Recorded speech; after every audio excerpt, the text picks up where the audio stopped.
kematian dan kebangkitan Kristus, itu Alkitab mencatat, Yesus katakan, Yesus memberikan pewahyuan kepada Yohanes di Wahyu. Yesus bilang, aku telah mati, namun lihatlah aku hidup sampai selama-lamanya. Yesus hidup, amin? Amin. Pernyataan Yesus ini mengeliminir pendapat antikristus yang mengatakan bahwa Yesus tidak mati. Ketika Yesus bangkit, itu sadar dari pingsan. Antikris itu mengembangkan teori-teori bahwa Yesus tidak mati. Tetapi kalau Yesus nggak mati, sia-sia iman kita, saudara. Yesus sendiri bilang, aku telah mati, namun lihatlah, aku hidup sampai selama-lamanya. Nah, Alkitab mencatat, dengan kematian dan kebangkitan Yesus itu, maka Tuhan Yesus menang. Katakan Tuhan Yesus menang. Alkitab menulis, musuh yang terakhir yang dibinasakan ialah maut, sebab segala sesuatu telah ditaklukkannya di bawah kakinya. Sang maut, iblis dan antek-anteknya, itu sudah ditaklukkan di bawah kaki Yesus. Sehingga Alkitab katakan, maut telah ditelan dalam kemenangan, hai maut, di manakah kemenanganmu, hai maut, di manakah sengatmu. Yesus bisa bilang begitu, kamu udah kalah. Nah, Yesus mati karena dosa-dosa kita, dosa saudara dan saya. Dia dikuburkan, tetapi pada hari yang ketiga dia dibangkitkan. Yesus tidak selamanya mati, tetapi pada hari yang ketiga ia dibangkitkan Allah. Apa yang Alkitab katakan kalau Yesus seandainya tidak bangkit? Kalau Yesus nggak bangkit, tentu saja sia-sia pemberitaan firman Tuhan hari ini, saudara. Semua hamba Tuhan memberitakan firman bahwa Yesus adalah Tuhan dan Juru Selamat. Itu menjadi sia-sia kalau Yesus ternyata tidak bangkit. Nah yang kedua, kalau Yesus tidak bangkit, sia-sia kepercayaan kita. Kita akan tetap mati dalam kebinasaan kita. Saudara dan saya tetap akan binasa. Tetapi puji Tuhan, Tuhan Yesus bangkit. Sehingga kita pun ikut hidup. Dan kalau Yesus tidak bangkit, maka saudara dan saya adalah orang yang paling malang dari segala manusia. Kenapa? Berarti kita percaya hoax. Tetapi puji Tuhan, Yesus mati dan benar-benar bangkit. Oleh sebab itu, kita saat ini, saudara dan saya adalah menjadi orang-orang yang paling berbahagia, orang-orang yang paling beruntung. Nah, sebab dia hidup, Alkitab katakan ada hari esok. Ada harapan yang bagus buat setiap saudara dan saya. Engkau dan aku punya masa depan yang gilang gemilang. Kenapa? Karena dia hidup. Kita nggak perlu khawatir. Kita nggak perlu khawatir apa yang akan kita makan, apa yang kita pakai. Kenapa? Semua itu dicari oleh bangsa-bangsa yang tidak mengenal Allah. Tetapi Alkitab katakan, tetapi carilah dahulu kerajaan Allah dan kebenarannya, maka semua itu akan ditambahkan kepadamu. Kita nggak perlu khawatir, saudara. Kenapa? Yesus menyediakan yang terbaik buat anak-anaknya. Dia nggak mungkin biarkan engkau kelaparan. Dia nggak akan biarkan engkau telanjang. Dia nggak akan biarkan engkau tidak punya tempat tinggal. Itu semua terjadi karena dia hidup. Dia sudah memerdekakan kita, memerdekakan saudara dan saya. Karena Yesus hidup. Itu adalah satu mujizat. Dan mujizat yang sama bisa dilakukan oleh anak-anaknya, yaitu saudara dan saya. Kalau zaman itu Yesus membuat orang buta melihat, orang tuli mendengar, orang lumpuh berjalan. Mujizat yang sama masih ada sampai saat ini melalui saudara dan saya. Kenapa? Karena dia sudah menang. Dia sudah taklukkan iblis yang membuat orang tuli, membuat orang buta, membuat orang lumpuh. Nah, Bapak Ibu Saudara, Alkitab katakan, ia telah melucuti pemerintah-pemerintah dan penguasa-penguasa dan menjadikan mereka tontonan umum dalam kemenangannya atas mereka. Dalam sebuah peperangan, pihak yang menang akan melucuti pihak yang kalah. Benar? Pihak yang menang akan melucuti pihak yang kalah.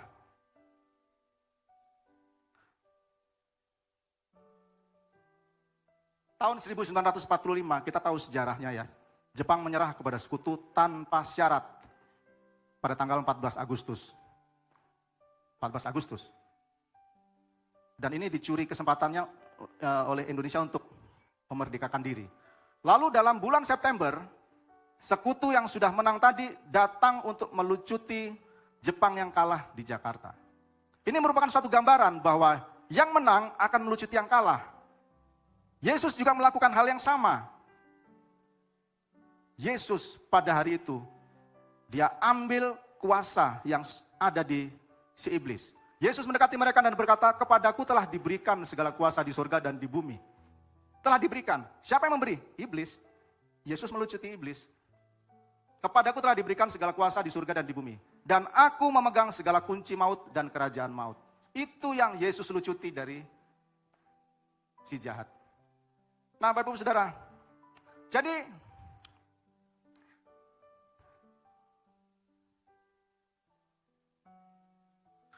jadi pada salib itu, Yesus membuat semua roh-roh kegelapan yang memerintah dan berkuasa itu menjadi tidak berdaya lagi. Dan mereka dijadikan tontonan umum pada waktu Yesus disalib, mati lalu bangkit lagi. Maka Yesus bilang, hai maut, di manakah sengatmu? Diejek, iblis sudah kalah, sudah dikalahkan. Pada hari itu, Yesus melucuti senjata yang dipunyai oleh iblis. Kuasa yang dipunyai oleh si iblis. Alkitab katakan, kamu telah dimerdekakan dari dosa dan menjadi hamba kebenaran. Kristus telah memerdekakan kita, karena itu berdirilah teguh. Jangan goyah dan jangan mau lagi dikenakan kuk perhambaan. Bapak Ibu Saudara, itulah makna kematian dan kebangkitan Kristus bagi kita. Kita menjadi orang-orang yang dimerdekakan.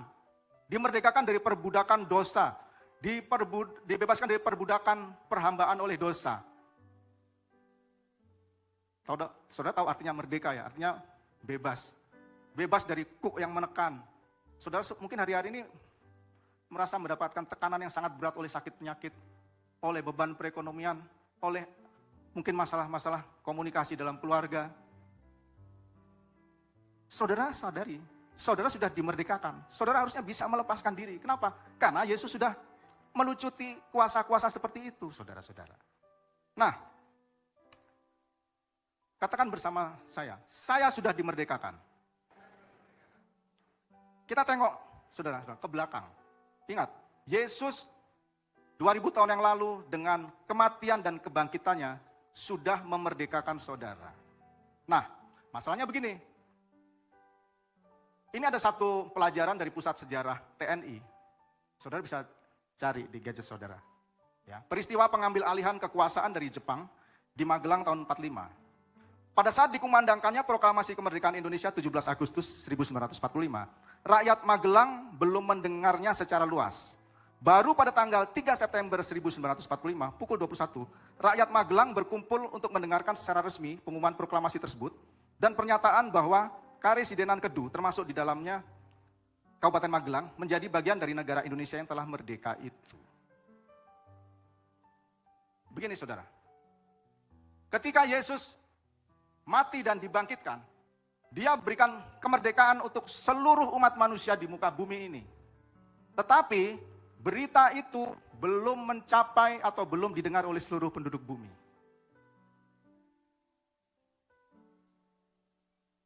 Saudara mengerti maksudnya? Kemerdekaan yang sudah diberikan oleh Yesus. Yesus yang sudah memerdekakan umat manusia dari perhambaan dosa, dari kuasa-kuasa kegelapan, itu belum semua manusia paham, belum semua manusia mengerti. Oleh sebab itu, ada perintah untuk memberitakan Injil. Perintah untuk memberitakan kabar baik. Kabar baiknya apa? Kabar baik itu adalah kita harus bagikan kepada orang-orang lain yang belum tahu. Kamu sudah dimerdekakan dari kuk perhambaan. Kamu sudah dibebaskan dari kuasa dosa. Yesus sudah membebaskan kita, sudah memerdekakan kita melalui kematian dan kebangkitannya 2000 tahun yang lalu. Yesus berkata, ini amanat agung saudara. Lalu ia berkata kepada mereka, pergilah ke seluruh dunia, beritakanlah Injil kepada segala makhluk. Siapa yang percaya dan dibaptis akan diselamatkan, tetapi siapa yang tidak percaya akan dihukum. Kenapa ada amanat agung? Karena belum seluruh penduduk bumi tahu, sadar, mengerti bahwa dia sudah dimerdekakan. Di kisah penduduk Magelang tadi, 17 Agustus Indonesia memerdekakan diri, ada pengumuman merdeka di Jakarta. Tetapi yang di Magelang belum tahu. Baru pada bulan September mereka dikasih tahu, kita udah merdeka, kalian mau gabung enggak? Akhirnya Karesidenan Kedu, Kabupaten Magelang, oh udah merdeka ya? Terima kasih, kami mau gabung sama NKRI. Hari ini tugas saudara dan saya, memberitakan kabar baik ini kepada orang-orang yang belum tahu bahwa hidup mereka sudah dimerdekakan. Kamu sudah dimerdekakan oleh Yesus, dosa-dosamu sudah diampuni. Ayo gabung. Gabung kemana? Gabung kepada kerajaan Allah.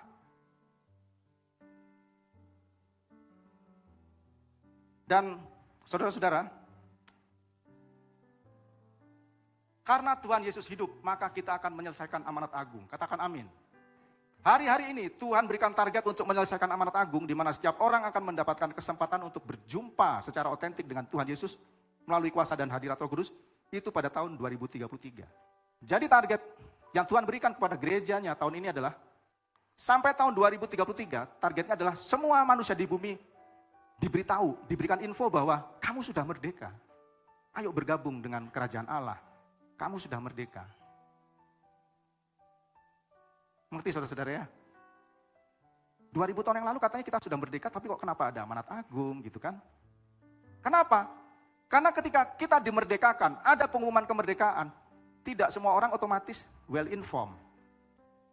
Dunia belum seluruhnya tahu bahwa kita dimerdekakan dari perhambaan dan dari hukum dosa. Nah Bapak Ibu, saya lanjutkan.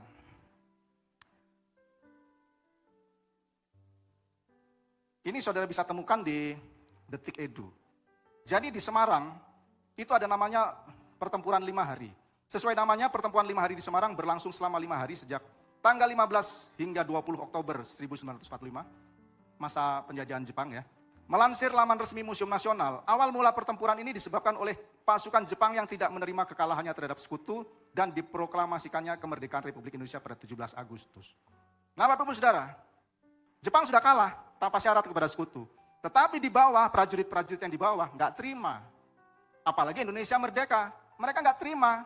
Sehingga ada pertempuran ini. Tahukah saudara, sampai dengan hari ini iblis tidak terima kekalahannya dari Yesus. Dan dia tidak terima kemerdekaan saudara dan saya. Sehingga dia terus berupaya menggoyahkan iman saudara. Dia berupaya terus menipu dan membohongi saudara dan saya. Bahkan manusia-manusia lain yang belum terima Yesus, yang masih bisa dijajah, itu akan makin dijajah, makin dikuasai dan ditindas. Agar tetap hidup dalam kebinasaan. Bahkan kalau ada seorang jiwa baru terima Yesus ya, seseorang yang baru dimerdekakan, biasanya selama beberapa waktu dia masih akan diganggu terus. Dibikin kerasukan. Apalagi kalau dia punya keterikatan yang dalam dengan kuasa kegelapan ya, punya jimat, punya untuk supaya bisa kaya, punya jimat-jimat tertentu. Itu agak susah dilepaskan. Kenapa? Iblis gak terima kalau seseorang itu dimerdekakan dari kekuasaannya. Nah, biasanya yang seperti ini perlu suatu upacara perlucutan secara khusus. Perlu dibantu hamba-hamba Tuhan untuk melucuti kuasa kegelapan yang menguasai orang tersebut. Ini biasanya di gereja kita kenal dengan istilah pelepasan. Nah, Bapak Ibu Saudara, iblis tidak tinggal diam. Dia terus menyerang saudara dan saya. Dia seperti singa yang mengaum-aum, yang siap menelan siapapun yang tidak waspada. Jadi saudara paham ya, kenapa sih masih ada orang sakit? Kenapa sih masih ada orang kerasukan? Kenapa sih masih ada yang jahat-jahat? Karena yang jahat-jahat ini adalah mereka dimanipulasi oleh iblis. Iblis tidak mau kita dimerdekakan oleh Yesus. Mereka nggak terima. Tetapi secara de jure, Alkitab katakan Yesus sudah menang. Iblis sudah kalah. Secara de jure, tetapi secara de facto, antek-anteknya ini masih bermain-main dan masih berusaha menggoda kehidupan saudara dan saya. Nah Bapak Ibu Saudara, ketika Yesus menang, apa kemenangan yang diberikan kepada kita? Yang menang kan Yesus. Lalu apa kemenangan kita? Nah, kalau kita mau terima dia, maka yang pertama, kita dapat jaminan keselamatan kekal. Kita dilepaskan dari kebinasaan kekal. Kita dipindahkan dari maut ke dalam hidup. Dan ketika saudara percaya akan kematian dan kebangkitannya, maka saudara akan menjadi bagian dari kerajaan Allah. Menjadi bagian dari kerajaan Allah artinya saudara diberikan kuasa-kuasa yang ada di kerajaan itu. Kuasa sebagai anggota kerajaan. Alkitab berkata, tanda-tanda ini akan menyertai orang-orang yang percaya. Mereka akan mengusir setan-setan demi namaku. Saudara punya kuasa untuk mengusir setan-setan. Mereka akan berbicara dalam bahasa-bahasa yang baru bagi mereka. Tuhan karuniakan bahasa roh buat saudara. Mereka akan memegang ular dan sekalipun mereka minum racun maut, mereka tidak akan mendapat celaka. Racun maut tidak akan membunuh saudara. Kenapa? Saudara punya kuasa yang lebih sebagai anggota kerajaan Allah. Dan saudara akan meletakkan tangan saudara atas orang sakit dan orang itu akan sembuh. Ini Alkitab katakan dan masih berlaku sampai saat ini. Bapak Ibu Saudara, iblis itu sudah dikalahkan dan sudah dilucuti. Amin. Tetapi ini yang saudara ingat. Yang mengalahkan iblis itu adalah Yesus. Oke. Dan Yesus sangat ditakuti oleh iblis. Iblis nggak berani lagi ganggu Yesus. Tetapi siapa yang diganggu dan diserang itu adalah anak-anaknya. Kita semua adalah anak-anaknya Yesus. Iblis nggak berani ganggu Yesus. Dia sudah kalah. Sudah bertekuk lutut di bawah kaki Yesus. Tetapi iblis tahu bahwa kita ini adalah biji mata Tuhan. Kita adalah biji mata Tuhan. Katakan amin. Zakaria 2 ayat 8b mengatakan, sebab siapa yang menjamah kamu berarti menjamah biji matanya. Kalau iblis menggunakan kuasanya untuk menjamah saudara, maka itu berarti menjamah biji mata Tuhan. Dan saudara tahu, apa yang saudara rasakan sakit, itu dirasakan sakit oleh Tuhan Yesus. Kita belajar dari kisah Saulus. Kisah Saulus di Kisah Para Rasul, saya bacakan. Dalam perjalanannya ke Damsyik, ketika ia sudah dekat kota itu, tiba-tiba cahaya memancar dari langit mengelilingi dia. Ia rebah ke tanah dan kedengaran olehnya suatu suara yang berkata kepadanya, Saulus, Saulus, mengapa engkau menganiaya aku? Jawab Saulus, siapa engkau Tuhan? Akulah Yesus yang kau aniaya. Jadi, iblis tidak akan pernah berani melawan Yesus secara terang-terangan. Tetapi dia akan menyiksa saudara dan saya. Kenapa? Karena iblis tahu ketika dia menyakiti saudara, dia menyakiti Yesus. Kalau saudara pelajari lewat mesin pencari, saudara akan tahu bahwa angka penganiayaan, persecution terhadap orang-orang Kristen di seluruh dunia itu dari tahun ke tahun secara statistik itu meningkat, saudara-saudara. Dan hari ini itu di situs Persecution Watch ada dilaporkan ranking 50 negara di mana kekristenan ditolak, gereja diserang. Dan yang paling tinggi, saudara tahu, yang paling tinggi rankingnya di mana? Yang paling tinggi di Korea Utara. Korea Utara itu adalah the most persecuted church in the world, di mana orang sulit untuk menjadi Kristen, di mana sulit orang mengaku bahwa dia adalah seorang pengikut Yesus. Itu yang dilakukan iblis. Dia tidak mau orang-orang dimerdekakan. Dan buat orang-orang yang dimerdekakan, iblis akan ganggu terus. Itu sebabnya saudara, mungkin kau mau ibadah di komplek, susah. Mungkin karirmu susah naik karena engkau pengikut Yesus. Mungkin engkau susah dapat proyek karena engkau pengikut Yesus. Itu pekerjaan roh jahat, pekerjaan iblis. Kenapa? Dia tidak suka engkau dimerdekakan. Tetapi kita harus lawan. Kita harus lawan. Kita nggak boleh menyerah begitu saja. Ya, kenapa?